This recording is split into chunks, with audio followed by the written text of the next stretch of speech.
Oh, I should have shoved a bag of ice cubes up my I would have really done it. What? You won't know it until you try it.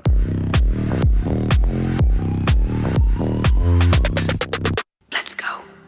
Okay, so 5 minutes ago, I did my makeup and took a selfie. But anyone that's ever done makeup before, you probably already know that sometimes the photo doesn't quite capture what you saw in the mirror. So I opened up FaceApp and started with their impression filters. They have a lot to choose from, but I went with the cute filter because obviously. And they have like a few different levels. Some girls like to go with a 5, but I personally like for it to still look like me, so I'm gonna go with a 2. I like how it just softens the skin just a tiny amount and just kind of crispens up like the eyebrows. Then I'm gonna use their retouch feature just to kind of smooth things out a little bit, particularly like right in the middle of the forehead where I have like some visible pores, and maybe a little under the eyes because I have a little bit of baggage going on. Then a little around the eyebrows just because I haven't cleaned them up lately. Smooth a little over the top, then a little under the other eye, and smooth a little more. Then I'm gonna go over to their paint feature and then go over to darken and just zoom in on the eyebrows and just do like a little swipe and another little swipe. You turn it down just a little bit, just to darken my eyebrows just a tiny bit. And then for fun, I'm just gonna go to the vignettes and add like a dark little vignette over the photo.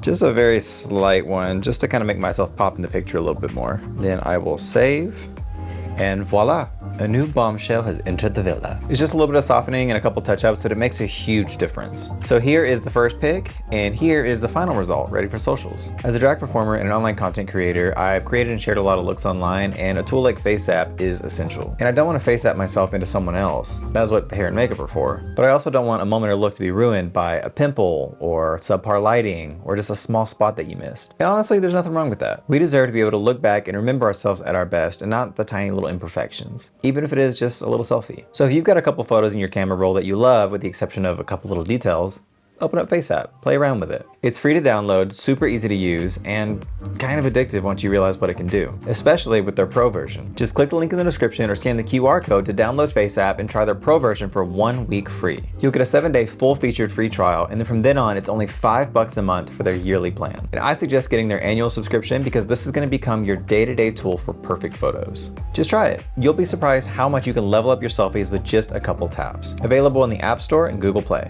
And now, onto the video. Hi guys, welcome back to Give It To Me Straight, where the fur is fake, but the conversations are too real. I'm your host, Maddy Morphosis, and joining me on the show today is the winner of Season 10 of RuPaul's Drag Race, Aquaria. Bonjour, if I will. Oh my Sorry gosh, to keep you waiting. French, so exotic. Oui! Oh, that was your entrance line, wasn't it? Yeah, it was. And this is your entrance look. And you look incredible. Look at God, bring it all together. I was worried that you were going to choose what some would consider my cardboard taped to her chest winning design challenge look with the little lightning bolt, because that one definitely would be the easier look. But this is. Thank you. Yeah, this one really came together. I honestly was looking through like your looks to hopefully find something that was a little less flattering, you know, just for the comedy bit of it all.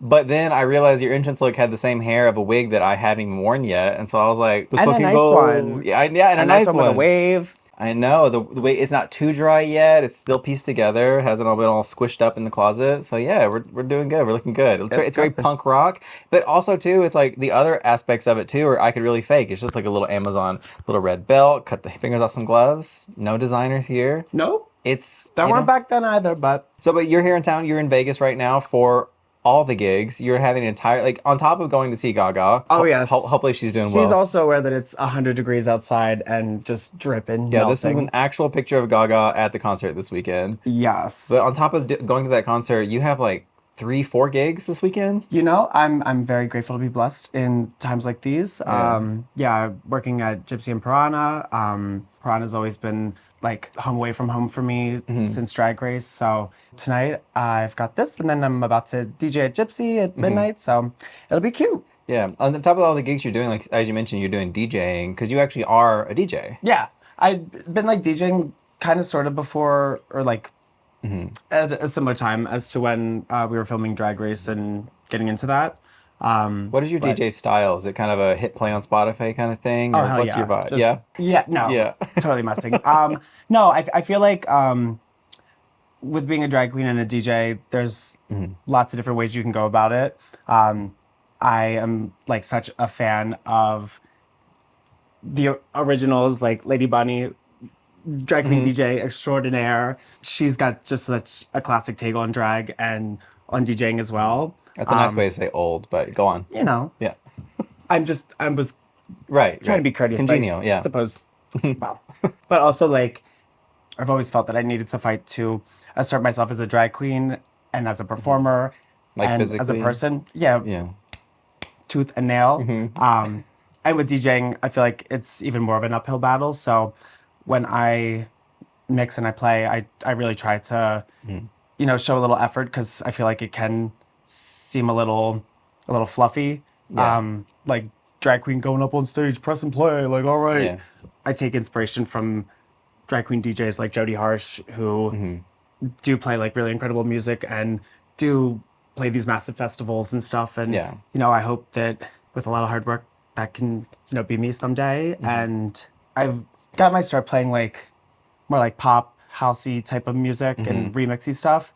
Because also, like, as a drag queen, you need to be like available for stuff. Like when the Target down the street calls for their Pride opening of their whatever, like you can't show up playing like hard style techno. But You should, but you can't. Yeah. I mean, yeah. what are they gonna do? Fire me on the spot? Yeah. I suppose they're not booking me either. So With drag queens, you know, they're always trying to find new niches and like places to bring drag into. And I feel like DJing is like a, not a new sphere, but definitely one that's gaining a lot of popularity. What are your thoughts on a lot of these newer little baby queens that are trying to become DJs? I feel like there's obviously like lots of different ways you can be interested in DJing. Do you want to have attention on you and have this be another way that you are a performer on stage, or do you want to be a curator of the background track to someone's incredible evening? Yeah. Be the curator of vibes in a sense. You know, I bring the vibe. Yeah. Yeah. And so I think it's probably easy to pass judgment on the girls that don't seem so in the mix. Yeah. I suppose there's also a conversation about not taking away jobs, but you know what I mean? Like, The drag queens not are the taking drag queens away are coming into jobs. my booth and taking my job. Not that. If someone's getting booked, that has nothing to do with you not getting booked for something, I guess. And I was a beginner at drag and a beginner at DJing at once. And I was not fabulous fantastic, and I'm still not fabulous fantastic. So what I think about all the new girls, they should make way for a real mother. I don't know. Good with their little hobby. There it is. There's the real answer there. Like, I'm glad they have their cute little hobby. But for you, it's a job, it's a profession, it's a career. It's a life. Yeah. Did you start doing DJing? Was that in New York, or were you doing that before New York? No, I've lived in New York since 2014. So, Just didn't know if you were back in like Pennsylvania on like a little Fisher Price Cranking DJ it. set. Just no, but I'd always been really into like messing around on GarageBand and stuff like that. Not like music production, but like I always like do my own drag mixes. I've had maybe like 1 or 2 times in ever that someone else has put together even elements of my drag mix, and I've always just been self-sufficient, self-taught. Self-aware? Question mark. Drop a load in the comments if you think I was self-aware. Not drop a load. Give it to me straight. Question mark. Yeah, but DJing and drag both were not the plan originally, because you actually went to school in New York for fashion school. What was your long-term plan when you went to school? To drop out and become a drag queen. Oh, was it? I mean, I feel like Like, did you think you were going to become a designer? You're going to work in like retail? probably not the retail thing. I mean, I went to school for women's wear design, so I was learning how to sew, how to draw 9 head tall little slender with Chanel suits on, and I guess I wanted to be a tastemaker of style. Yeah. Again, like a curator of vibes. Kinda, yeah. And I think after like my first year in school, I'd spent the summer in New York with some really incredible people, and I learned a lot about myself and learned a lot about what I wanted in life. And when I went back for my second year, literally my first week, I was like, oh my God, I am not the same as you guys, but I was just like, we are on different wavelengths. I think I'm gonna make so many more people happy, not behind a sewing machine, not drawing little skinny. I am gonna need to be the skinny and someone is gonna need to sew something for me. Be the skinny you want to see in the world. Exactly. Gandhi said that. That would explain his slender figure. Exactly. Very petite. Fashion icon. He's like, let me get this little waist down, throw a little wrap around. Yeah, it's a little whoosh, whoosh, whoosh, whoosh. You're the Gandhi of drag. People say that about you. You know, I actually did say that on Drag Race, which was really stupid. That you were the Gandhi of drag? I don't know what I said, but I thought I was just giving like wisdom and whatever, but like he's got his own beef and I suppose I've got mine too, so nobody's perfect. So whenever you say they were on different wavelengths, what exactly do you mean by that? Like they were chemically balanced, or? Well, I was like super hot and they were like not. They wanted to be working retail. Oh, okay. Like most of the kids they were aspiring to be regional managers at Dillard's or something like that. Truly, and not in a shady way. I mean, I guess it's shady, but most of the people who go to FIT, or a good portion of the people who go to the Fashion Institute of Technology, are like girls from Long Island who like shopping and want to continue doing like advertising and shopalicious things. And I wanted to do splits and DJ. I feel like give it to you straight. Yeah, your desire to DJ and do splits definitely didn't fit in with becoming like a fashion retailer. Yeah, definitely not super compatible. Those, but now like and skills. I don't make clothing for everybody. I make some stuff for myself all the time. Didn't graduate, but. You took the skills from it though. Yeah. Which, I mean, we'll talk as we go through this interview. We'll talk about it, but there's a lot of like little puzzle pieces that all just kept falling in place to lead you to where you eventually became, and that's one of them. Was going to fashion school. Even as brief as it was, it gave you like a lot of skills that would, spoiler alert, come in handy when you won Drag Race. But we'll get into all that. You know, it takes a degree like that and those kind of skills to put a piece of cardboard on your chest. Not anyone can do that. People are so convinced it's cardboard. It's so stupid. I'm like, I glued a piece of cardboard to myself. Like, sure, that's like totally what I wasted 2 days doing. Yeah. People are just ignorant. They can't tell the difference between cardboard and poster board. Like, they're different. It's different mediums. Exactly. One is obviously going to be heavier and harder What do you know about heavy? Girl, I beat her once. I can do it again. Oh my god.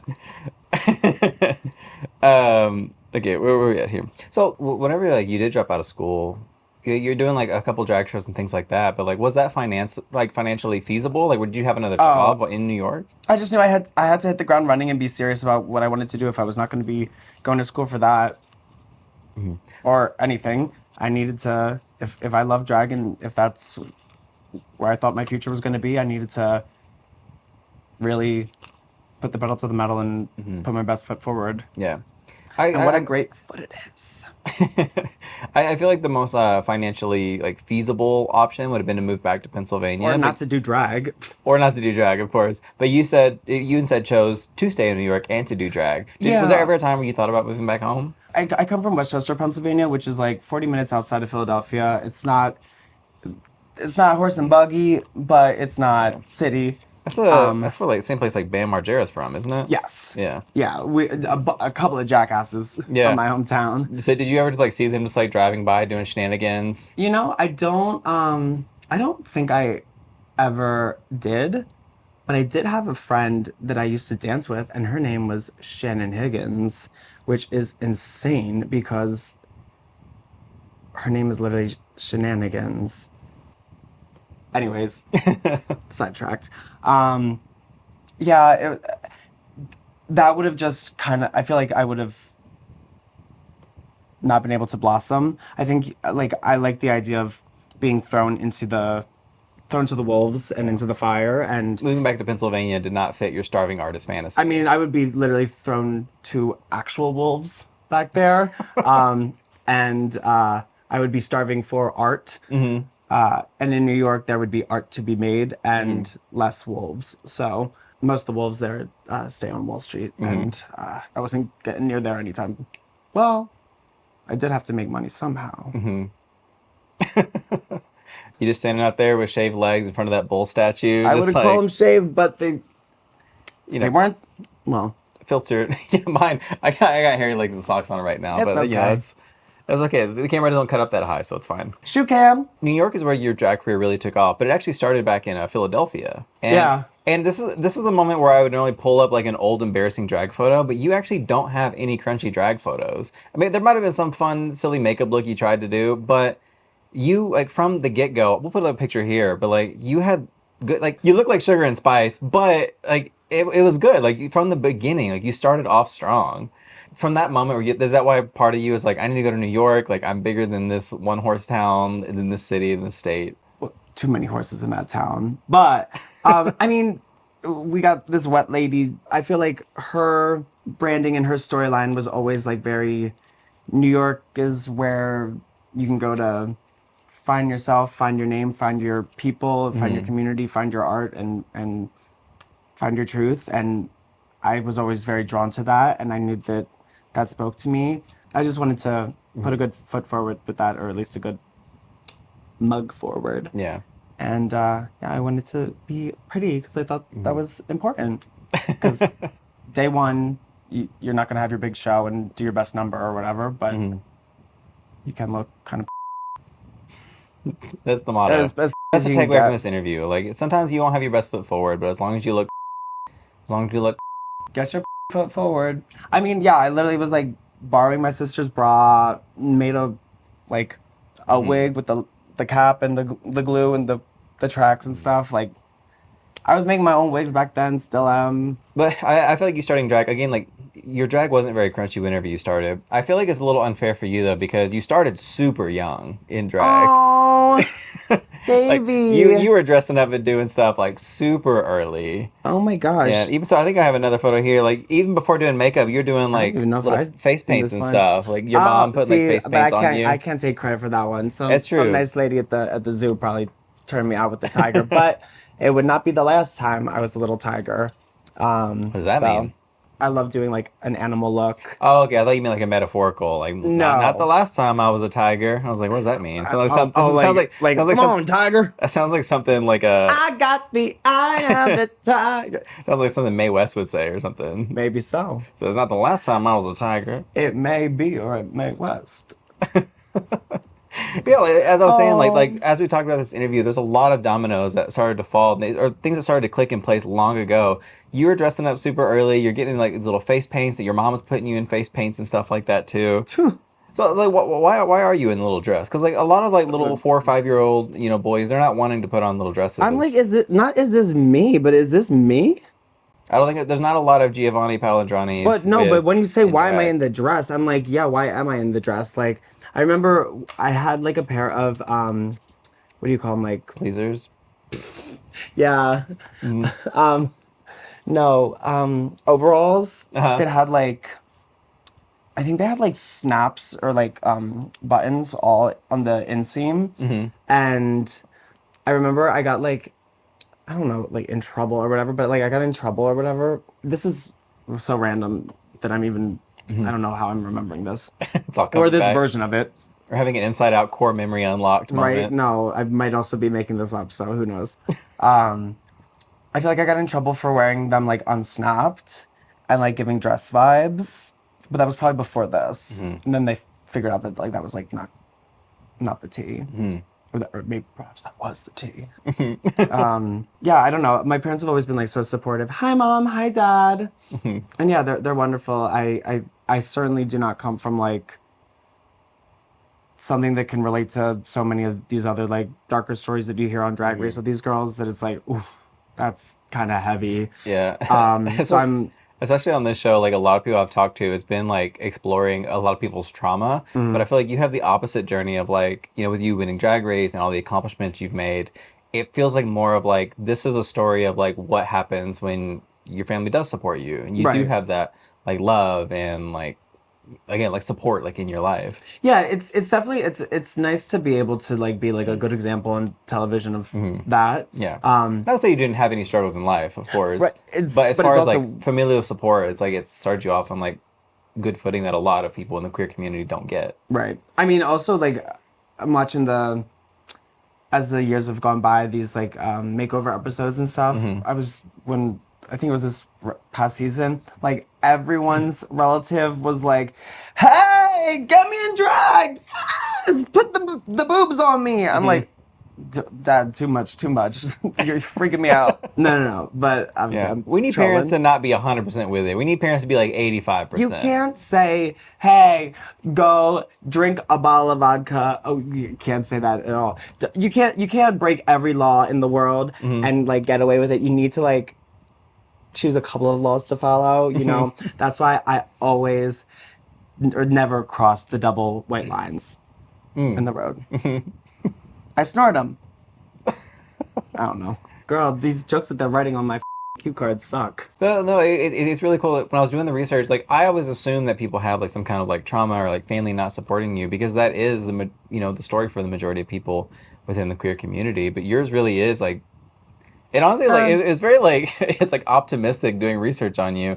Again, like it probably wasn't perfect, but I think it's also easier to like have that be the story maybe than to like try to rehash like little tidbits of like, oh, this was weird and nuanced and odd. Yeah. Like, no, but it's also nice that I don't have to say I got kicked out when I was in middle school, you know? So yeah, well, like I'm saying, like no story is going to be perfect, of course, but you know, it's like this is one of the few interviews I have where it's like there's photos of you wearing a dress at like 4 years old. I mean, and mind you, the dress looks way more dragalicious and better than one we got on today. So yeah, you were serving. My drag's actually gone downhill since day one. So yeah, that you really peaked in first grade. They should have had me at the Met Gala then. Honestly, you would have got less controversy on Reddit for it. They would have been happier with the camp aspect more. Is that what they think? You know what doesn't belong in your epic summer plans? Getting burned by your old wireless bill. While you're planning beach trips, barbecues, and 3-day weekends, your wireless bill should be the last thing holding you back. That's why I made the switch to Mint Mobile. With Mint, you can get the coverage and speed you're used to, but for way less money. And for a limited time, Mint Mobile is offering 3 months of unlimited premium wireless service for $15 a month. So while your friends are sweating over data overages and surprise charges, you'll be chilling, literally and financially. Say bye-bye to your overpriced wireless plans, jaw-dropping monthly bills, and unexpected overages. Mint Mobile is here to rescue you. All plans come with high-speed data and unlimited talk and text, delivered on the nation's largest 5G network. Use your own phone with any Mint Mobile plan and bring your phone number along with all your existing contacts. Ditch overpriced wireless and get 3 months of unlimited service from Mint Mobile for $15 a month. My partner actually switched over to Mint Mobile before I did, so I actually got to compare her Mint Mobile plan to my plan firsthand. And I can honestly say through all my travels, even going to other countries, there was never a time where her Mint Mobile plan was experiencing less coverage than I was. The only difference is that she was paying less than half of what I was for her Mint Mobile plan. This year, skip breaking a sweat and breaking the bank. Get this new customer offer and your 3-month unlimited wireless plan for just $15 a month at mintmobile.com/Maddy. That's mintmobile.com/MADDY. Upfront payment of $45 required, equivalent to $15 a month. Limited time new customer offer for the first 3 months only. Speeds may slow down above 35 gigabytes on unlimited plan. Taxes and fees extra. See Mint Mobile for details. I feel like a lot of queens, like their drag is something that is either like a representation of themselves or something they aspire to, or things that they didn't get to experience. I just copy Lady Gaga. Yeah.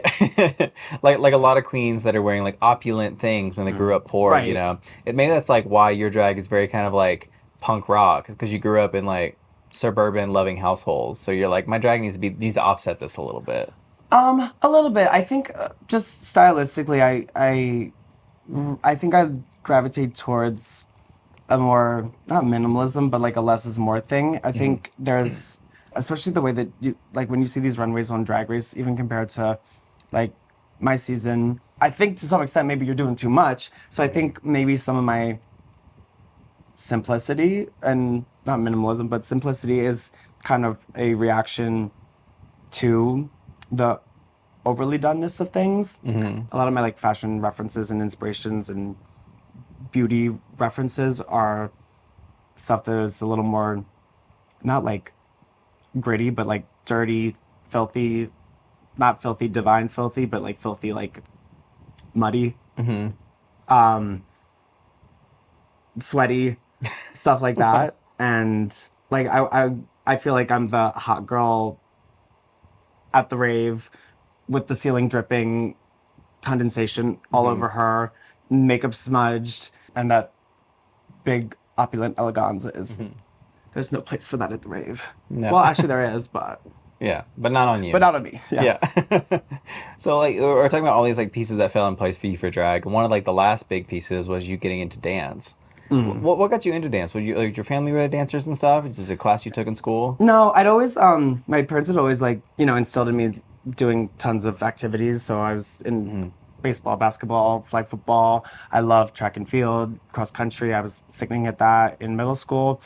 When I went to high school, I want to transition to dance, which was like not at school. Yeah. It was a after school thing that a friend of mine, Jen Rose, she was a choreographer, and she was like, Gio, you gotta come take class at Chester Valley Dance Academy.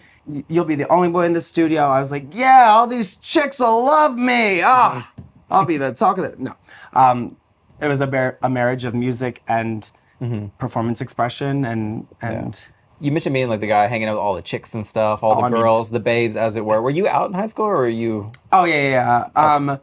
I mean, I was always like the gay guy, even when I was not gay. Like, I remember, I think I was in second grade, waiting in the lunch line, and this kid's calling me gay or whatever. And at that point, I knew that was like not a good thing to be or whatever. And I'm over here telling the teacher, I'm like, Miss Whatever, he just called me, I don't want to say, Ghey. And that's how I knew I was not just gay, I was Ghey gay. Like, either I was really gay or really stupid and couldn't spell. Yeah, so, spoiler alert, it was both. Yeah. Whoopsies.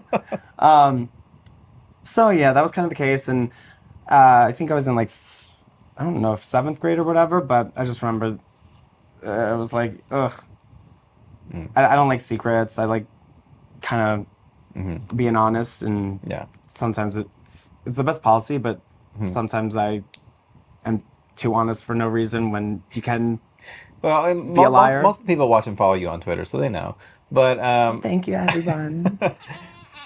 as we mentioned, your family was super supportive of you. Like, were the other kids in school supportive of you? Like, what was it like in Pennsylvania? Yeah, I think everyone was like like the people that I was friends with were supportive of me, because this was not a surprise to any of them either, I guess, really. But at the same time, it was in like middle school, high school, where everyone was getting all their hormone business all changing, and the girls that used to be my friends were now doing their own things. And at that time, I was going to dance class until 9 o'clock and going home and doing more homework. And I knew that, like, I've never been like one with like tons of friends, and a lot of my friends I saw, being comfortable with, where we were in life, and I didn't see a lot of us heading off to the big city, so I didn't want to rip the Band-Aid off at graduation,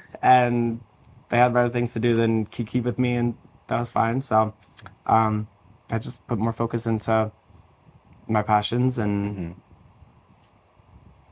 Did that have like, I mean, like, you don't have to answer anything you're not comfortable with, but like leaving school and like having your friends kind of distance away from you, did that have an effect on you and like your psyche? Oh yeah, I mean, I've had like friends, not friends. I've had friends literally come in and out of my life all throughout my life. I feel like probably that is not an uncommon thing, but with not having many friends, it's like, all right, you're moving to Spain, you're moving to Tennessee, this, that, the other. So I think that's also why I don't always have to like keep in touch with even people that I'm friends with still to this day. Like, I was just at Drag Race Live the other night with Asia O'Hara, who I haven't seen in probably a year or whatever, and we don't really like talk too much online. She's busy as hell with everything she does. But when I see her, it's like, I'm seeing one of my best friends again. I mean, I definitely do wish that I would have like some friends from back home that I would be interested in seeing when I go back home. Like, one of my best friends, whose name is also Asia, from high school and middle school, I still see her like maybe once every couple of years randomly. And like when we link up, it's still like really nice, but we don't like link up like friends. And I don't know. I guess I'm just like a little different like that, and I wish that was not really the case. But I think that I've also just come to terms with that's kind of the way that life has molded me. I know not to or like I've been programmed not to get too close to things. So Yeah. I feel like there are a lot of people that like have troubles getting close to people and they prefer to have like that kind of distance relationships. So it sounds like more like your situation is that like you would prefer it wasn't that way, but that's just the friendships that were offered to you. well, I and you mean, kind of, I think it's cool to have like your friends from back home, and I don't. Like anytime I'm going home for the holidays or whatever, I'm just going to hang with my already very small family, which is plenty. In fact, too much sometimes. But yeah, I mean, it feels kind of bummer because it also makes like my memories feel like there's not as much from my past that like exists within me today. yeah. Which I guess like helps me like live in the moment and live in this life that I am now. It's almost like a lot of like your early life was just kind of like background noise, and that your real life didn't start Come on, until let's you moved to New TikTok. York, basically. Or, Yeah, kind of. Which I think I was also like playing into myself. And I don't think I'm, too upset about that. But I do like, I do wonder, what would happen if my friend Danny, who moved away in second grade, who we were best friends then, what if he never moved away? And what if I had some friends? Would I not be a nut? Probably not, but maybe I'd be a nut with a couple friends. Or you never know. Maybe you. A couple old friends. Now I have a million friends. Yeah, but Too many. You never know though, because maybe it would have the adverse effect where it would have like had such a negative consequence that you'd still be living in Westchester. So God forbid.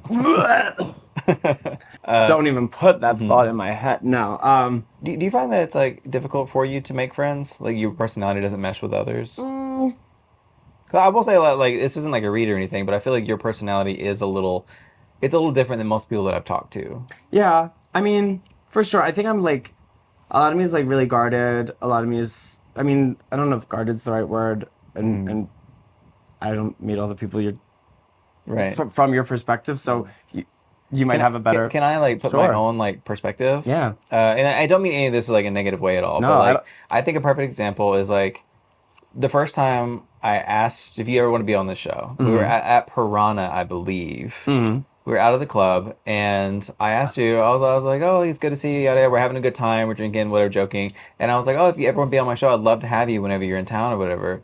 And it felt like there was like a barrier that came up almost, where it's like, anytime I was like talking with you, like I didn't fully understand like what you were saying. Wow. I didn't know if you were being serious about things, if you were joking, and whenever you were telling me, you're like, "Oh yeah, so that sounds great. I would love to do that." I don't know.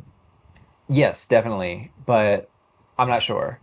Well, And if it makes then- you and feel then you any just better, kinda that just- is also how it all sounds in my head Yeah. too. So like, And then you kind of just, I'm also lost with me as well. and then you kind of just disappeared, and like I left that night, like I don't know if she wants to do my show or not. You're leaving wanting more. Yeah, but it just like even like other conversations, like short conversations that I did have with you, it felt like there was this weird kind of barrier of like not understanding, and I was wondering like if it was just me, like we just like weren't completely understanding each other, or if that's like an issue that you've had in the past with other people. No, I mean, I think I understand what I'm saying maybe more than I think some of what I do is like not an act, but like I'm having fun. I'm doing bits and skits, and it's always Saturday. It's Saturday night somewhere, and it's in my head. And we're always live from New York, and sometimes the writing's good, and sometimes the writers are on strike. And yeah, I also think that just sometimes I don't get my point across, and sometimes I just don't know the answer to maybe a question like that. Yeah. Even as simple as, do you want to be on my podcast? Say yes. Like, just say yes. I made a joke earlier saying that when you started drag, you seemed a lot like Sugar and Spice. But honestly, like when I'm talking to you, it also feels like when I had Sugar on the show, in that like you're saying things, you say a lot of things that are kind of like jokingly almost, but there's like this tinge of truth to it. I but think that it also you don't doesn't want to help be that I'm like completely in drag truthful. now. I mean, not like I'm not a therapist. I'm not trying to psychoanalyze. no. But... I'm like, this is saving me a trip to BetterHelp or whatever. No, but like not the sponsor of this video, by no, the way. Yeah. no, that's Sprite or whichever. Oh God, I wish. Wish I Right? got Hello. Sprite. No, I feel like I don't know. There's just been. I feel like I've been. Also, I'm sure plenty of this is. Go, just let it roll off your back and love yourself and live your truth. But from my time on Drag Race and just over the years, I feel like there's been so many times where it's like nothing I say or do is everyone's cup of tea, and I've always tried to be like a people pleaser in lots of different ways, and I think that's kind of made me overthink things or keep repeating different things to myself, and it's kind of like tripped me out because I feel like I don't get to necessarily be myself. It's like you can't really be yourself because you're like so much of a people pleaser that you're just trying to be whatever you think you need to be in the And no one else is pleased, by the way, myself included. So like, but I know that that's not the vibe. So I've, instead of like worrying about who's not so interested, I'm trying to focus more on like, girl, I don't even need to worry about who is interested. I need to just worry about, am I interested in me? Which still I don't feel like answers your question, but I don't know. I've got lots of thoughts going on in my brain all the time. It's just sometimes getting them out is a little trickier. That's why I use art as my expression. That's why I lip sync to Lady Gaga and No Doubt all the time, because that lets me get it out. You're just a girl. I'm just a girl. Now, boys. You ever seen that live performance of hers she did? Oh yeah. Just the boys. It hurts my soul to know that that person is probably a conservative. You know? Nah. You would do it too for a check. Nah. Oh, and also 2 years ago, I would have been like, so, I mean, even not to this day, I'm so shocked that I've never done a podcast before. I'm so anti really anyone with a microphone, especially gentle people with microphones. And like many years ago, I just thought like the podcast thing is not goofy, but like I don't even know what I would think of it. So maybe that could have also been part of my like, this is gonna ruin my I don't do podcast shtick. Like, and also like, great, that's a great shtick to have. Don't take an opportunity. I'm sure Mr. Paul would totally tell me that that should be my thing. Don't do the gig. So maybe that perhaps could have been my, I don't know how to tell her, I can't the podcast. But now, you're popping my podcast. Oh my gosh, now we're out here. Well, I thank you for allowing me into like the psyche, the inner mechanisms of your mind. Any regrets? We'll see when we get to the editing. We'll see. Yeah, we'll see what we pull out. Well, I never count my chickens. I thought hopefully Misha has fun with this one. I thought the Aja interview was going to be awful when I was filming it, and then afterwards, when I was done editing, I was like, and it's one of the bigger take hits. a puff of the cigarettes, and I'm just like, this is the one. My magnum opus. No, it's I don't know. It's just obviously we come from two very different like lives, like upbringings and stuff.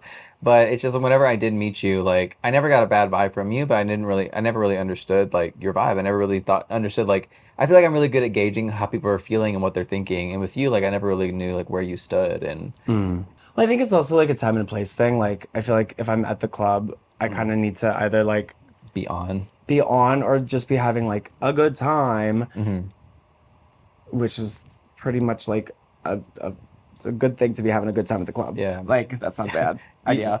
I don't think I necessarily that you're asking for an apology for my weirdness, but you know, to everyone, because I know that people get like a particular vibe. This is what I suppose this is what the girls on Drag Race are talking about when Dusty's like, you're such a mean to me in New York, and blah blah blah. I'm like, we've done 2 gigs together, and what are you talking about? If I like come across funny, not funny, haha, funny, to you, it's like, I can almost guarantee it is like so not intended. Like, if I don't mean well, you definitely already know it.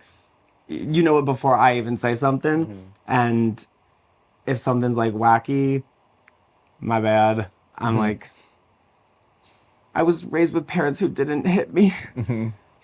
I don't know. It's like the trauma. It's like, I need like, more trauma. What's your biggest trauma? Yeah. I grew up without trauma. And it's me up, man. It's me up. You're getting it later in life. Oh. That's the thing. Most people got it early, They so doubled they're it and prepared for gave it to me later. They doubled it and gave it to you later. If I can ask again, like, please don't like feel obligated to talk about anything you're not comfortable with. But like you mentioned earlier, saying that you weren't happy with yourself. Can I ask what you mean by that? I would have preferred a couple extra inches in the turtleneck still on it, but it definitely goes back to an old saying: if you can't love yourself, yada yada yada. And I think I do love myself, and I do love others, but feeling like others don't love me made me kind of question both of those things. Maybe. Why did you feel that other people didn't love you?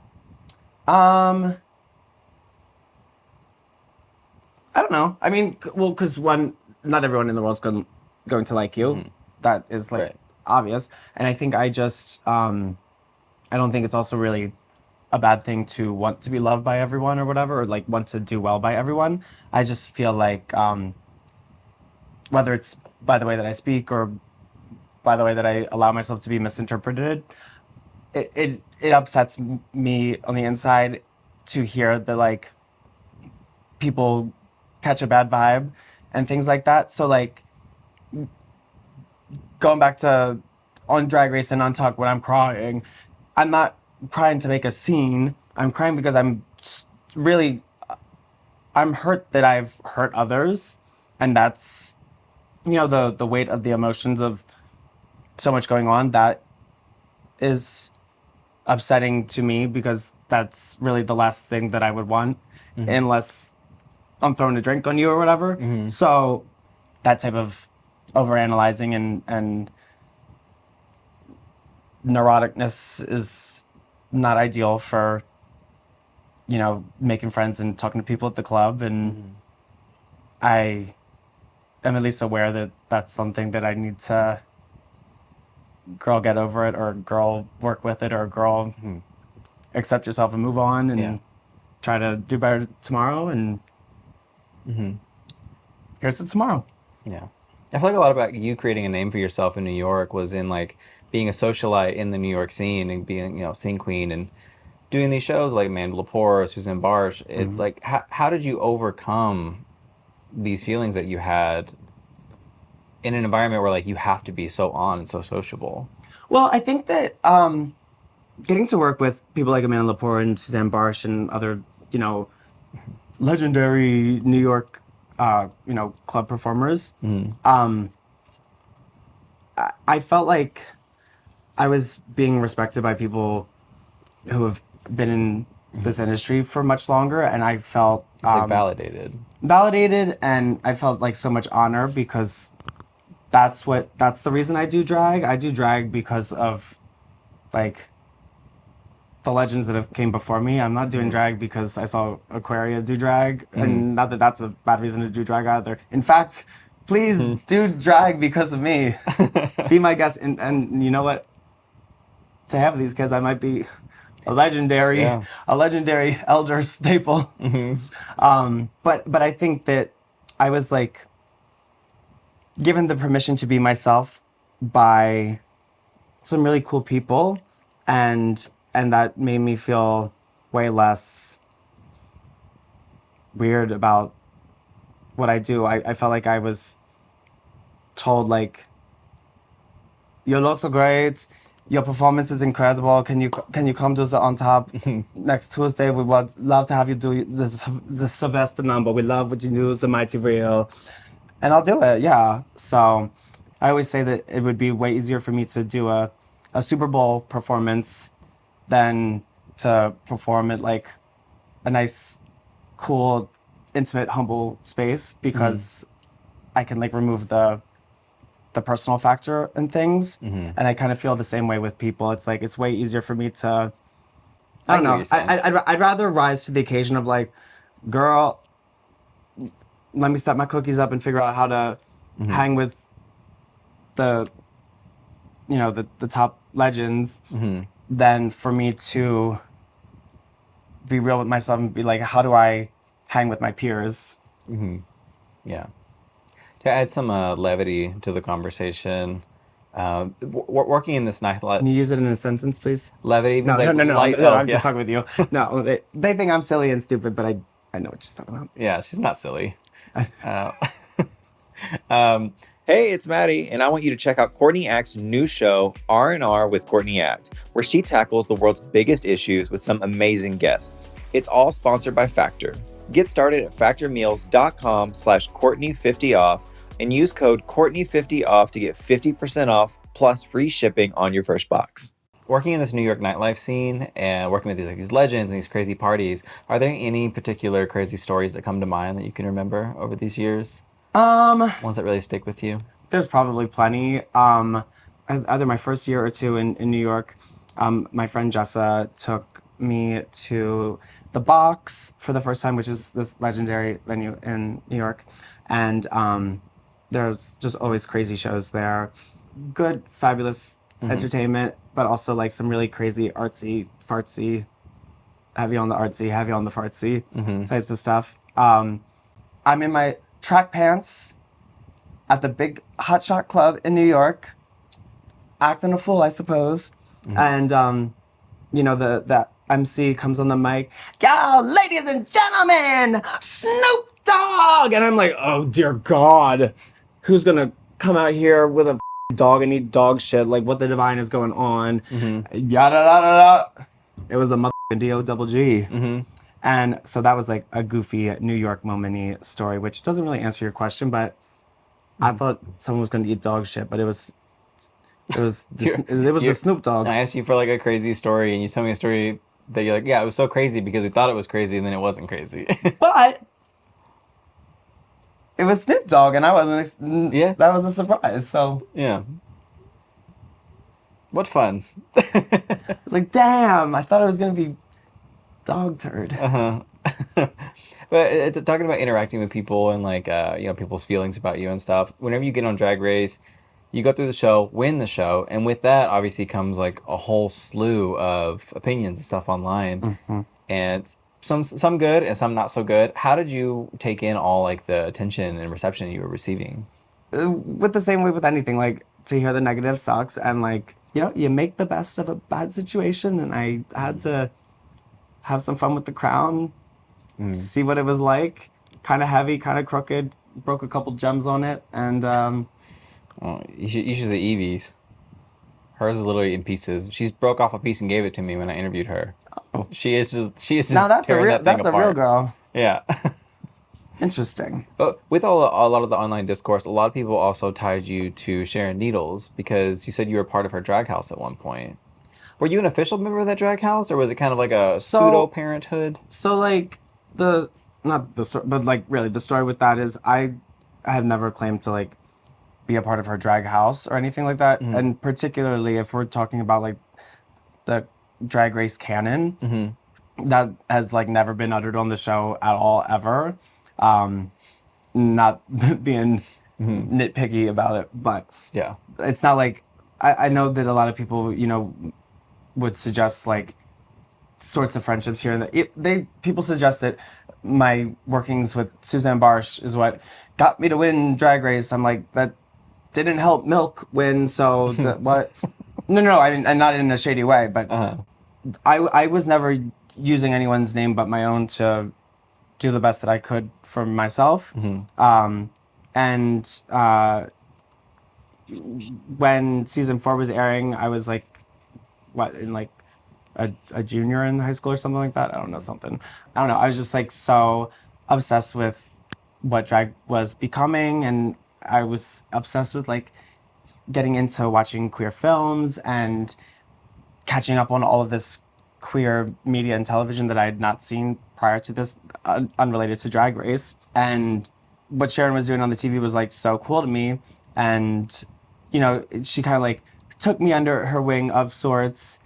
There was a time for Mother's Day that Paper Magazine reached out to me, Sharon, I don't know, reached out to Bob and Miss Cracker and maybe 2 other drag queens. I wanted to like film a video for Mother's Day. And we were like, I knew Sharon was in town.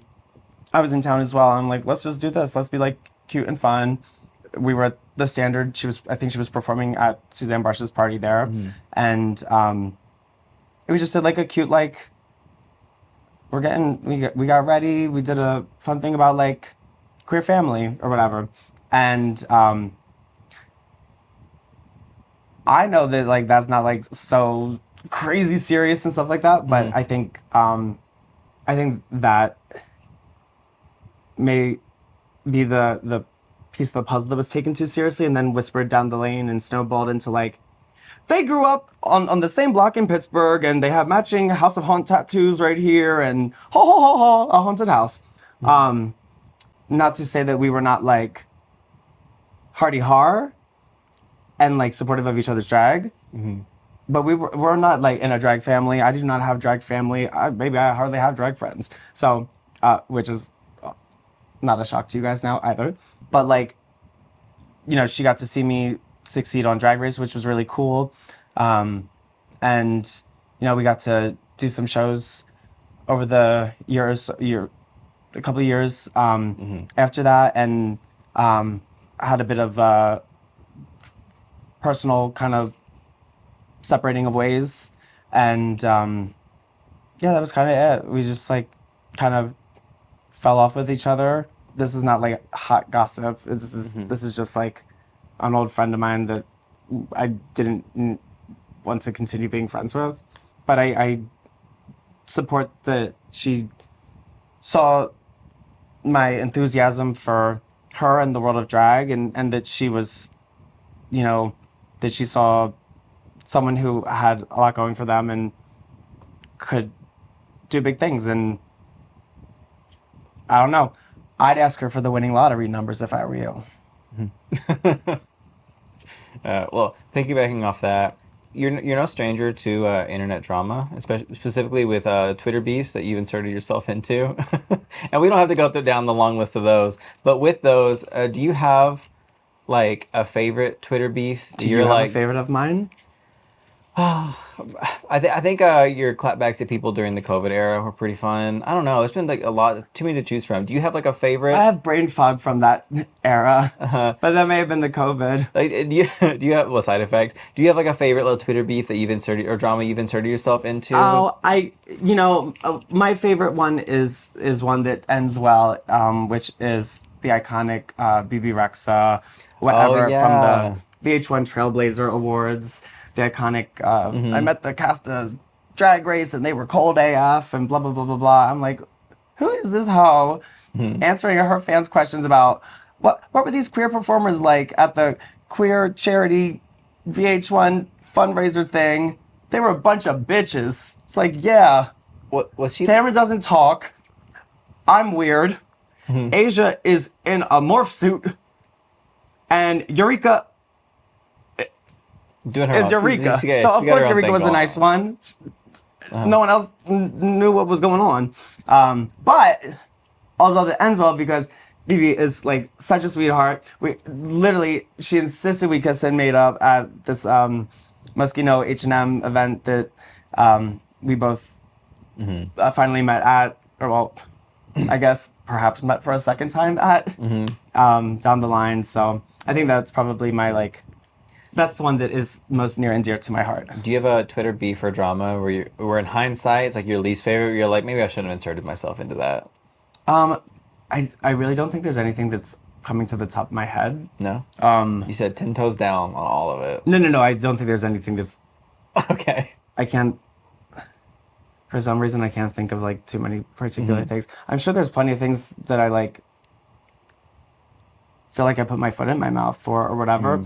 Anytime I get into beef or get into drama or say something, I might do it with some attitude or with some like snarkiness or what I think is like funny or whatever, cutesy. But like a lot of the times I either think I'm standing up for myself or standing up for others or standing up for whatever my brain thinks it believes in. And girl, choose your battles, I think is kind of the learning lesson there. Did I go to this? Did I graduate from that school either? Not necessarily. Didn't learn that lesson, but yeah, I don't know. I feel like I've like again, like meeting you in Yeah. person, I never got a vibe of you being someone to like confront people in person. But on Twitter, maybe you have. I don't know you like that, but like on Twitter, you are like not only will you insert yourself into a situation or comment on a situation, you will directly like at somebody. You don't subtweet, you don't vague post. Yeah, well, I mean, You say it like it is. I give it to him straight. Well, I think that's what the internet's for. Like, I grew up on Daily Booth, Tumblr. Y'all are always in the comments, and we post, we talk, we communicate. And if I got something sassy to say about it, I'll communicate that as well. So, Talking about your drag journey and everything, and I mentioned earlier that there was a lot of small little dominoes that fell and that led you to where you are today. And there was a full circle moment that happened in your life that I'd like to kind of go through here for a moment. As I mentioned before, you went to school for dance. And was it every year that you did the Nutcracker? It was actually at one of these shows in 2013. In the audience that day was Carson Kressley. Not only was there in the building, like saw the performance, and I have confirmation that he did see the performance. On the day of your performance, he actually tweeted out, "Saw the Nutcracker today." The name always makes me uncomfortable, but it's such a wonderful holiday tradition. So Carson Kressley saw you perform. and thought of how uncomfortable he was about getting these nuts cracked. But not only did he see you perform, your mom actually saw Carson Kressley. Of course. In the outside of the show, and actually like took a picture with Carson Kressley. Oh, yeah. Got a photo with him. Now they're like Kiki. Yeah, and this is where it gets even more interesting, is that someone said like, oh, you should have told Carson about your son. And she did, and she said, oh yeah, I did tell him to remember the name Giovanni Palandrani, and that one day he might just hear that name again. Turns out. Fast forward 5 years later, you enter the workroom on Drag Race, and Carson Kressley is a guest judge on the first episode of RuPaul's Drag Race. He saw you perform at that Christmas play a year before you even started drag, and then saw you when you entered the workroom performing on the national stage, and saw you winning Drag Race. Yeah, I think there's like, it's things like that I don't know, I'm not like super like spiritual or, but I do like to recognize when something feels like, not like, oh, it's a sign, but it, as validation rather. So looking back on working with Carson Kressley on Drag Race, and then my mother's very fun history with seeing him here and there. It's things like that where I'm like, okay, well, I might just be in the right place. I was in the right place doing the Nutcracker and dun, dun, dun, dun, all that stuff back then, and I was in the right place on that stage, and maybe I need to get into maybe I need to have the age of equestrian and start trotting it up with Miss Kressley. Yeah, maybe so. Go to Horsetown. Well, on that note, it's the last of my cards and last bit of time we have before we have to rush you off to the gig. But before you go, I do want to give you something. Thank you for coming in today. And as we talked about, that day and doing the Nutcracker, where you may not have felt it at the time, may not have been such a monumental moment, it was kind of a full circle moment. And so just as a reminder of like that little starting point to the circle, I wanted to give you something in remembrance. And I got you a little Nutcracker. Oh, it's gay! And it's got little pride colors. Oh, thank you, It's got Maddy. little rainbows because you're gay and stuff. Oh, thank you. Oh, that's so thoughtful. Please. Yeah, This is so nice. Thank you for talking to me like a real person and stuff like that. And Yeah, of course. Sorry for I'm sorry for trying my best to do the same. Oh, thank No, you. Wait, stop. You were completely believable as a human being. I like there. Gotcha. Yeah. It's got Oh, little rainbows. Be who yes. you are. And look, his For jaw's your all shaky like mine is too. Uh-huh. Detox.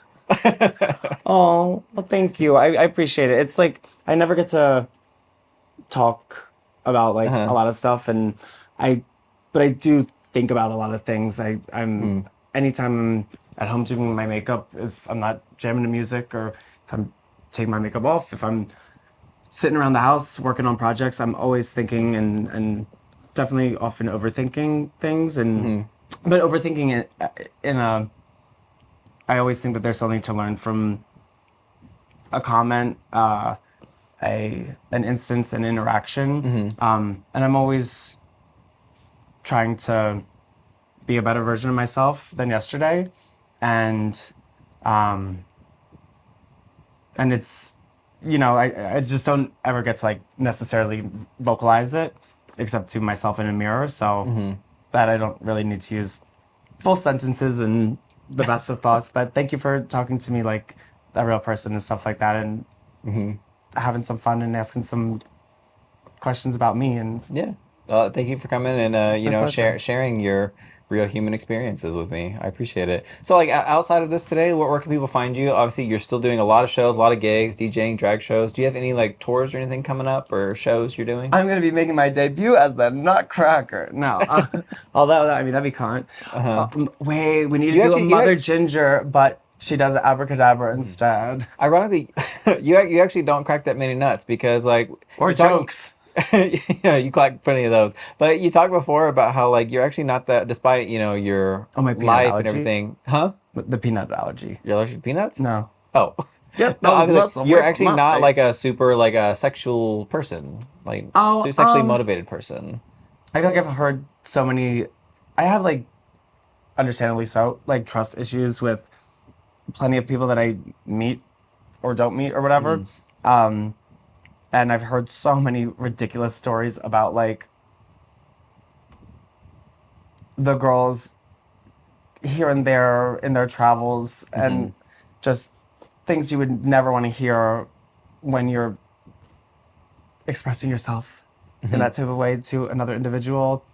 I don't need you to be sharing your love to me and then ask me if Michelle Visage is really a and things of that nature. Yeah. It's like, girl, you watch the TV show. Yeah. You know she's a no. No. Definitely a mood killer though.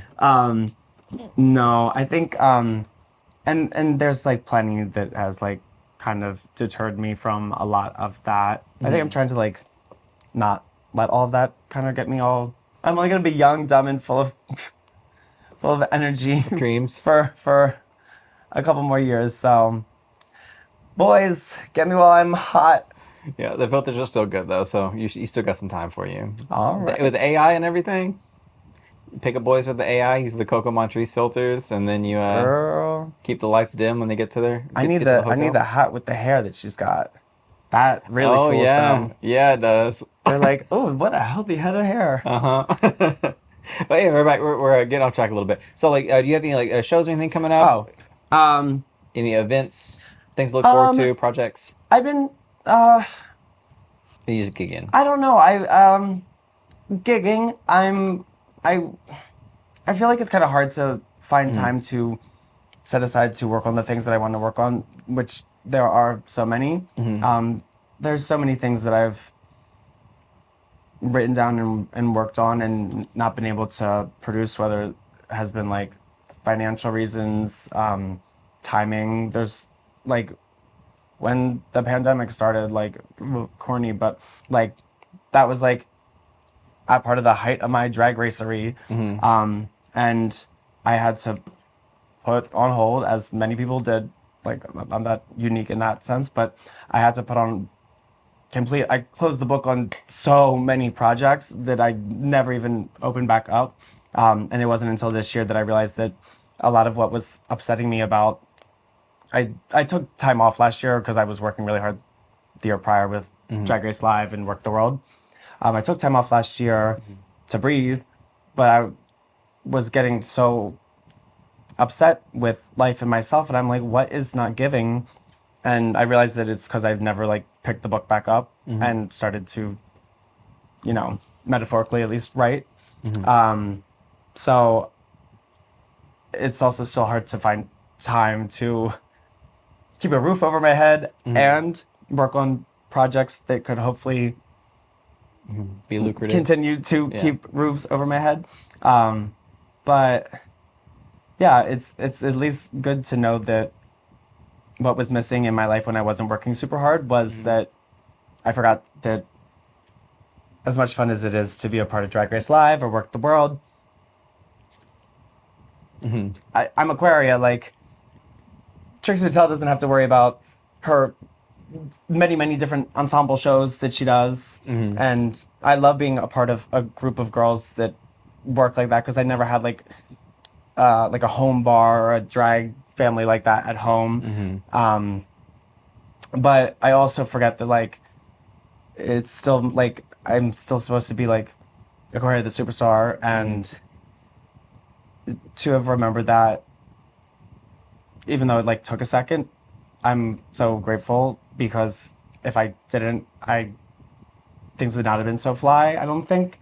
And so yeah, I really want to like find time to put a better foot forward and show up for myself and be more serious about projects like a proper DJ tour and like a proper I want to continue with music. Like I have also better to do it now than 5 years ago when the ideas weren't so fierce either, but I have so many ideas that I really like and so many things that are clogging up my notes app, and I don't want to leave this plane of existence. And she was a great set of legs, and boy was that notes app full of some bullshit, you know? Yeah. Coming to lots of cities near you. Yeah. But also in the meantime, hopefully I can be a little selfish and work on my little projects, and hopefully can cook them up and they can become your projects sometime soon. Yeah. I'm looking forward And to if not, oh well. Yeah. Maybe I'll start a podcast.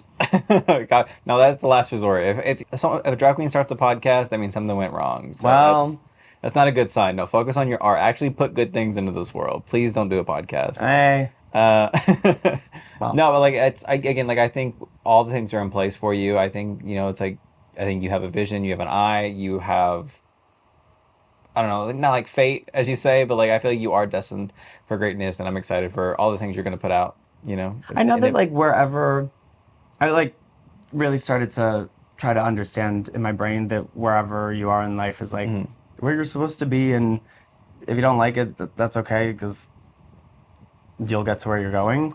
But I do feel that like for such a long time I forgot like not who the I was, but it is such a gift to be on Drag Race, to win Drag Race, to to be so on some people's minds when thinking about people like me.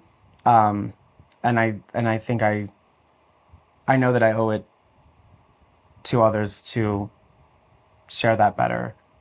People always talk about how they never see me doing things online and I don't put out things. I feel like I work my ass off every day. I hate that I don't get to show people anything about that. Because like if you're not at my show in a particular city one night and I don't post anything about it, it really didn't happen to most people. Yeah. And I want to create more art that we can all enjoy, even if you're not at the club. Because I was enjoying art that was not at the club when I was 14 or whatever. Yeah. So yeah, stream whatever whenever it happens, and if it doesn't happen, don't stream it. Yeah. Come to my show. So basically, stay tuned. And if you're in a city, check the show flyers. Yeah. And show the up, and you better tip. Leave your tomatoes. She lives in New York, and it's not cheap. Oh my God, I used to be so like, oh my God, please keep your money. Like it's not that. Now I'm like, baby, hanging on to these tips for dear life. The $3 million Uber ride to JFK from my apartment. Yeah. It makes rent look cheap. Oh, that. It is. I can't. I see the appeal in New York. It's not for me. Couldn't do it. No. Age of Aquaria on all your socials. Age of Aquaria on all my socials except for Twitter, which is Aquaria Official, but by the reviews, I don't know if you're really gonna like what you see over there. Well, that's where you can find her, and you can find me right here. Make sure to like, comment, and subscribe so you don't miss any future guests. And join us next time because we are going to have somebody else. Not as good as me, but who knows? Yeah, till then, bye guys. Thank you again to FaceApp for sponsoring this episode. Be sure to click the link in the description or scan the QR code to download FaceApp and try their pro version for 1 week free. Let's go.